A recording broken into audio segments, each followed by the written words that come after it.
One, two, three. Welcome. Welcome. Welcome to our live. We're happy you're here with us. And Annie, do you want to talk a little bit about you? Who are you?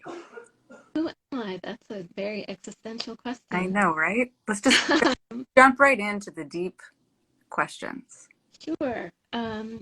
Well, we're here tonight in service of our upcoming workshop called Movement, Meditation, and Music for Grief.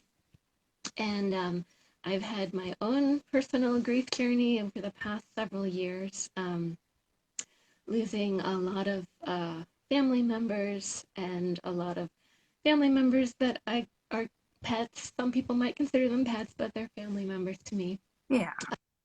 And culminating with the loss of my parents, um, uh, along with all the other pandemic ups and downs that everyone's been going through. So I've explored the terrain of grief quite intimately, and I've lived to tell the tale. So there are a bunch of um, practices and rituals and stories that are very healing. And when we come together in community, I think that's wonderful medicine. So and just in terms of the facts, a licensed acupuncturist and a sound healing practitioner. And right now I'm in the process of being certified to be a grief educator. That's a little bit about me. Heather, how about you? It's my heart went like listening to you in like this welcoming, loving way. And I what I heard and what you're saying is part of what attracts me to working in these deep initiations to grief, which I've also experienced. And I'm sure many people have, that it's something that we don't honor or talk about in our culture or in the way that things are even permissible or structured or emotions that come around grief. So that was where I started to understand my own processing of grief. And it was at first around a pet, the loss of a pet at the age of 16. And what I decided to do at that time was just shut off any other connection. So never have another dog again, never be near anything that might cause that much pain again. And that caused me to absorb it all and keep it in here. And I got really, really sick. So my interest in working with grief came from that first initial major loss. And then I realized after not understanding how to have emotions that I should maybe learn how to do that, not to make light of it at all. Because the next thing I was going to talk about is minimizing grief. Mm-hmm. So the next losses I had were my grandparents. And I was like, oh, everybody loses their grandparents. Like, that's not a big deal. And it is a big deal. And I think it's just interesting how much each of us might have of those kind of conversations or self-talk that we carry along with us without perhaps ritual, without ways of understanding that these are normal feelings and rites of passages to go through.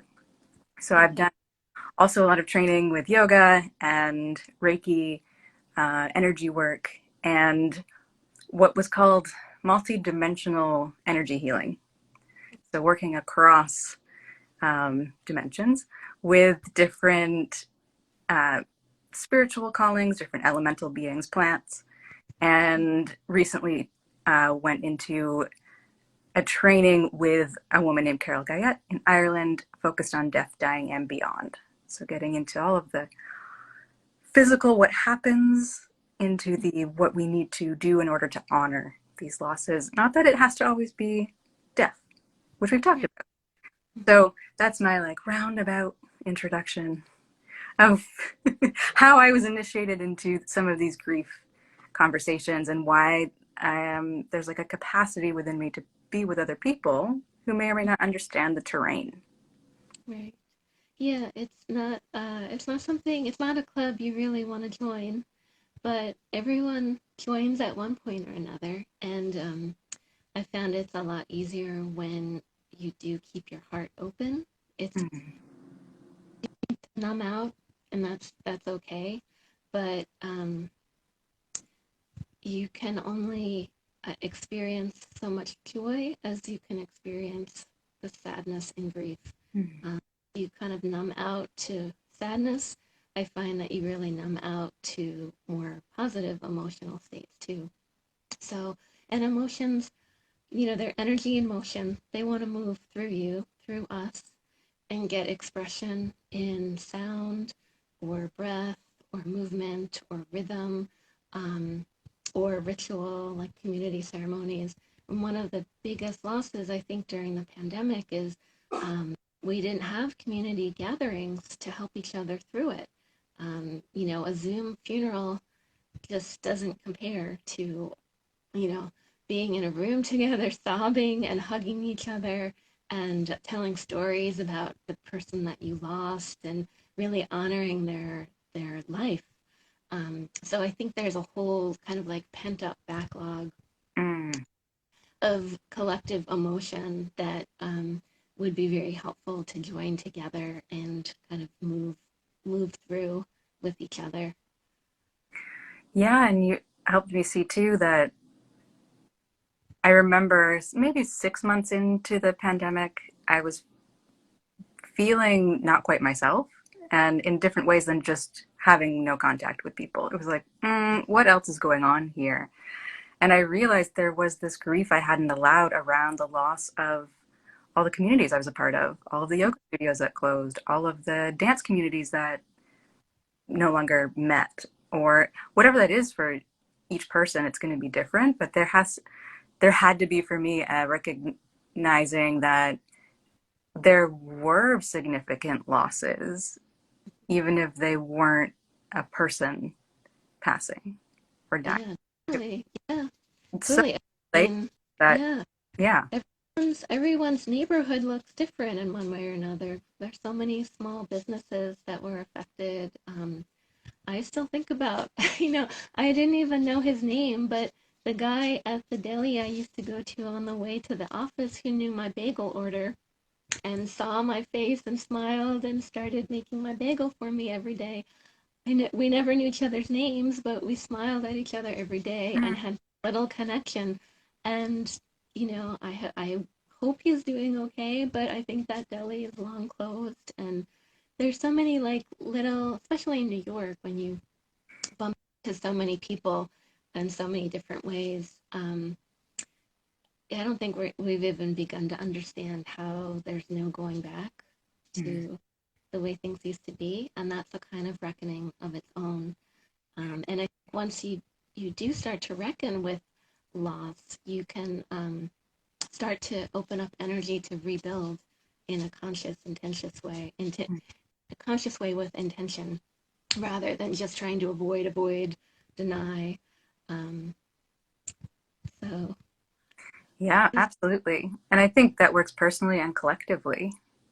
mm-hmm, And even as structures that we might even know within ourselves need to maybe break apart, there's still grief over that because it's mm-hmm, something like I'm super familiar with how I respond to X event or whatever's happening. And it's like, okay, now I have to let that go because I know it's no longer serving me.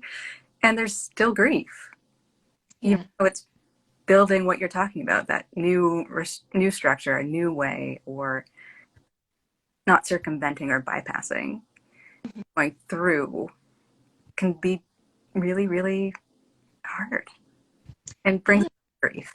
yeah. It's a whole process, and it's not like there. I don't think there's ever really an end to it, but it can become easier, and it does become lighter. But it's hard to do it alone, um, especially people are very well meaning, but most people either don't know what to say when someone's grieving or get so uncomfortable and just kind of look away.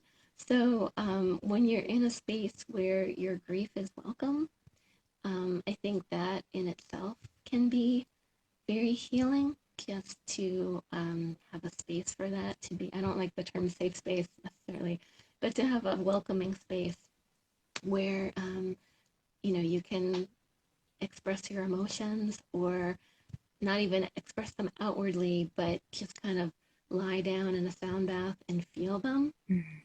in a very gentle, gradual, slow paced way. It doesn't have to be like a giant, torrential release. It can just be inching towards that feeling of groundedness where it's safe to be in the present moment and it's safe to acknowledge how you feel and how maybe, your tense shoulders are holding some sadness.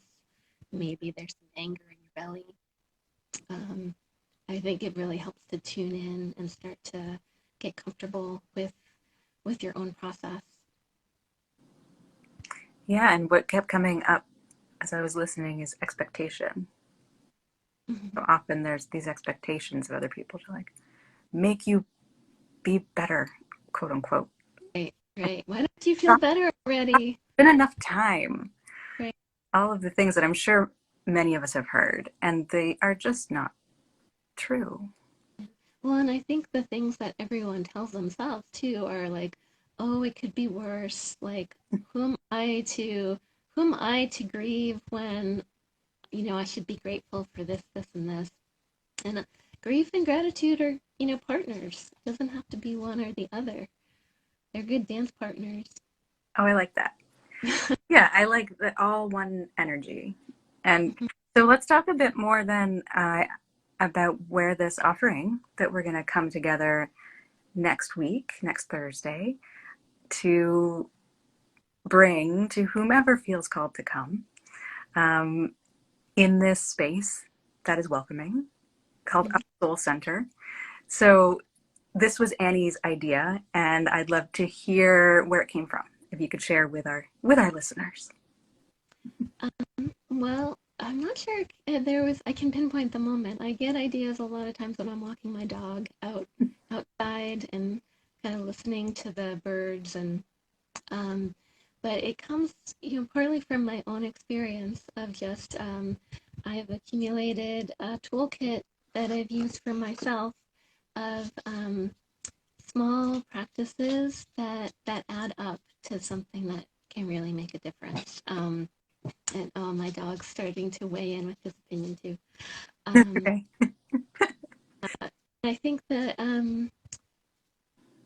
people think if they even think about grief, they think of maybe like, oh, go to therapy or go to a counselor and talk it out. Um, but a lot of times it doesn't feel that great to talk about it. Um, so there are ways that you can move through it with movement practices. I know you have a yoga background, and I know a little Qigong. Um, Ways to sort of get in your body so that you can feel what's going on and you don't necessarily have to verbalize it. You can just kind of stretch it and kind of open up more ease and expansion, and maybe shake off some things that are ready to go. And then coupled with that is, there's like an active practice and then a more passive practice, which, in the go, go, go world, no one gets enough of just lying down and being still and quiet and gentle and just letting sound wash over you. Um, so the idea of a guided meditation to just guide people into a peaceful place where they can maybe release what is ready to release in small baby steps. That was my intention, and I'm so glad that you liked the idea and agreed to partner with me because I know you bring so much wonderful plant wisdom, and I think that's going to be a key component too of the evening because the nature is here to support us if we're open to listen. So, would you like to talk a little bit about plant medicine? Sure. Um, yes, thank you. And I also want to acknowledge the movement practices that you mentioned, um, and from an energy and chakra perspective. So, like as we're grieving, often the heart's kind of caved, Mm-hmm. in because maybe we're protecting that. And that's okay in a state of grief. It's when the grief becomes suspended, the body might eventually kind of keep going in this motion. And then movement and yoga in particular helps counterbalance that. Mm-hmm. So it starts bringing the heart into that central place that where you can give and receive and have emotions move through in a different way, perhaps than being cut off at the heart. And that's very easy to do because it's like there's so much sensation that happens in that space. So And part of also, yeah, sometimes loss is just so traumatic and shocking that our nervous system just kind of goes into a freeze state. exactly. Um, so yeah, so I'm sorry to interrupt. No, that's okay. That's perfect because also the plants help in both respects. So we're going to be talking about different plant friends or allies that specifically help support all kinds of grief, and they work in all these fun, amazing ways. So plants um, came to me when I was very, very young. And then I rediscovered them as an adult through herbal medicine and then sacred plant medicine, which I studied in Ireland and did an apprenticeship for 3 years, maybe 4 years, some amount of time. And what I learned there was also the multi-dimensional aspects of working with plants. So whether it's the practical medicine of nourishing your nervous system, if it's become frayed or overstimulated or needs extra nourishment and support to carry you through a, a state, whatever that state may be. Maybe you need a bunch of nettle or a bunch of, I had chickweed today. Something in my being was like, go have chickweed. I was like, okay. And learning how the plants can nourish and support the physical body as well as help energy move and release, and that they can be like they can be guides. So if you think of plants as elemental beings or spiritual helpers or guides, I feel like they're waiting for humans to remember that we can rely on them, and they're like, hey, we can help you with this. Plants have been here way longer than us. So I think of them, as many other people do, as our ancestors. It's like they know the path. They know the path of life and death and cycles and grieving, and they practice it over and over and over. Yeah, just think So, of every autumn how they release the leaves that have come to the end of their cycle, and the leaves nourish the earth and generate new life in the spring. Um, so yeah, there's a lot of wisdom in trees and flowers. and with that, it makes me think of what you've shared before with respect to joy. Do you want to talk a bit about your interpretation of joy in the relationship to these practices? Sure. I think joy goes right along with grief. I mean, grief itself is really just love, love that doesn't have a way to express itself necessarily. Um, so part of grieving is developing a relationship with your grief to maintain a connection. If you think of, in the olden days, people used to do rituals to honor ancestors, and I think we've lost some of that. But you can still, I know I still talk to my parents. I just actually today was walking and got this beautiful blue jay feather in my Mm. that I took as like a little wink from them that they were with me with in this experience. So they're joyful moments in seeing how a connection can survive death or survive loss or physical separation. Um, and when you open up to feeling those little moments of joy, when you give yourself permission, that joy is so nourishing to the soul and to the body and spirit. And it just gives you the strength to carry on. And it's often said, when you're grieving, people will often tell you, oh, your loved one wouldn't want you to be sad.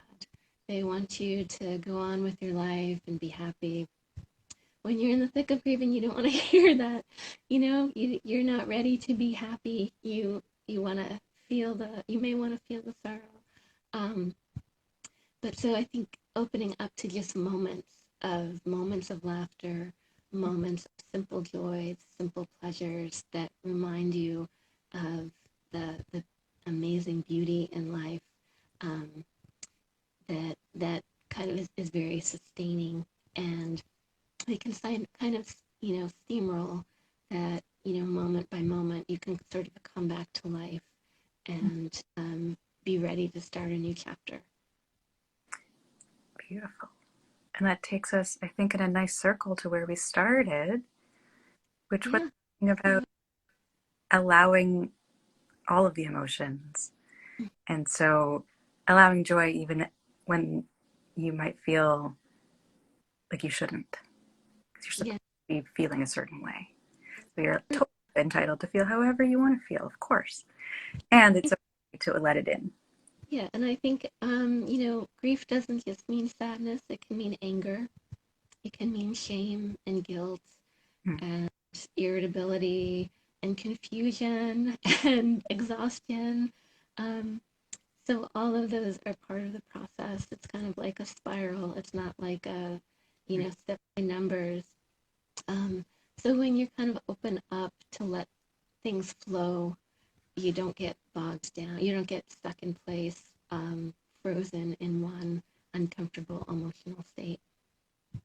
Like the whole Mm-hmm. wheel of emotions. Um, how do you feel? That feels like we've covered a lot of ground Mm-hmm.